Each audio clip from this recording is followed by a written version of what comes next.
Figure show a DC voltage regulator circuit with a Zener diode of breakdown voltage 6 volt. If the unregulated input voltage vary between 10 volt to 16 volt, then what is the maximum Zener current? That means हमें calculate करना है maximum Zener current, and Zener का breakdown voltage given है 6 volt, and Zener is always connected in reverse bias. That means यहाँ का voltage है 0 volt and यहाँ का voltage है 6 volt. And यहाँ पे इनपुट वोल्टेज का वैल्यू गिवन है. That means input voltage is very from 10 volt to 16 volt. That means input का वैल्यू वोल्टेज का वैल्यू वेरी कर रहा है from 10 volt to 16 volt. So हमें कैलकुलेट करना है current passing through the zener diode. So यदि यहाँ का वोल्टेज 6 वोल्ट है, यहाँ का वोल्टेज मैक्सिमम करंट कैलकुलेट करना है. सो हम मैक्सिमम इनपुट वोल्टेज लेंगे. सो यहाँ पे वोल्टेज है 16 वोल्ट. इस पॉइंट पे वोल्टेज है 6 volt. So potential drop across the RS resistance will be 16 minus 6 is equal to 10 volt. Then current will be potential drop divided by resistance. So यहाँ पे हम लिखेंगे IS equal to potential drop across RS resistance divided by resistance of या magnitude of RS resistance.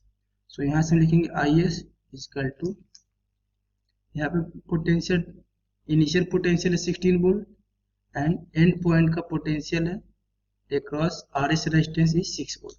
So potential drop होगा 16 minus 6 divided by resistance. Resistance का value 2 kilo ohm. That means 2 into 10 to the power 3 ohm. इसको हमें convert करना है milli ampere में. सो हम 1000 से मल्टीप्लाई कर देंगे. ये 1000 से ये 1000 कैंसिल हो जाएगा. ये हो जाएगा 16 minus 6 means 10. 10 divided by 2 means 5 milli ampere. That means IS की वैल्यू हो जाएगी 5 मिली एम्पियर. सो यहाँ से हम लिख सकते हैं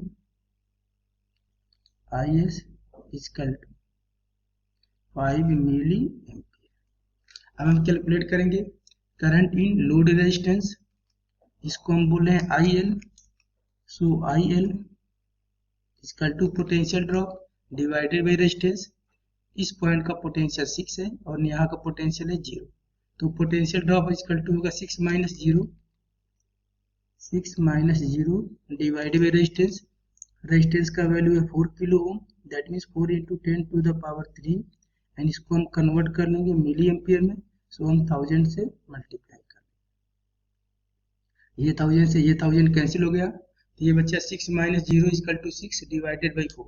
6 by 4 means 1.5 milli ampere. So यहाँ से IL का वैल्यू आ गया 1.5 मिली एम्पियर. हमें कैलकुलेट करना है IZ. सो इस पॉइंट पे हम लगा देंगे KCL. तो यहाँ पे लिख सकते हैं बाई KCL.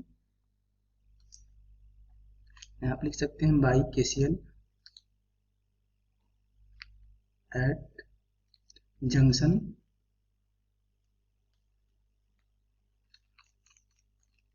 यहाँ पे यदि हम KCL लगाएंगे तो लिख सकते हैं IS equal to IZ plus IL.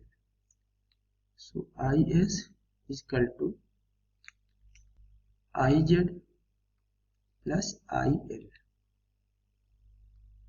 IS का वैल्यू गिवन है 5 milli ampere equal to IZ plus IL का वैल्यू गिवन है 1.5 मिली एम्पियर. सो यहाँ से हम कैलकुलेट कर सकते हैं IZ equal to 5 minus 1.5 equal to 3.5 milli ampere. That means IZ की वैल्यू यहाँ से आ जाएगी 3.5 milli ampere. It means option number B is correct.